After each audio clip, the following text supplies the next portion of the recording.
உனக்கு 3-4 ட்ரிப் இந்த வயிறு காயுமேன்னு சொல்லிட்டு நைட்லாம் கஞ்சி காய்ச்சி கொடுக்குற திமிரா? நான் மூடணும், நீ மூடு. 4-5 ட்ரிப்பு உடம்பு சரியில்லைன்னு நான் பார்த்தேனே, அதனாலயா? கெட்ட பேச்செல்லாம் பேசிட்டு இருக்க. ராணி அப்பா தான் அடிச்சு போட்டு விடுவா. ஏன் மூடணும்?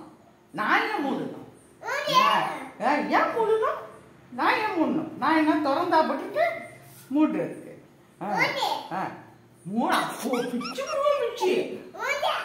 அவ்வளவு உனக்கு கோவம் வருதா? எல்லாம் நான் கஞ்சி குடுக்கறது கரைச்சு ஊத்துறதுதான். ஏன் மூடணும்? பிச்சு ஆளப்பாரு, பசி இல்லாம குஞ்செல்லாம் வளர்த்து வச்சிருக்கேன், அதனாலயா?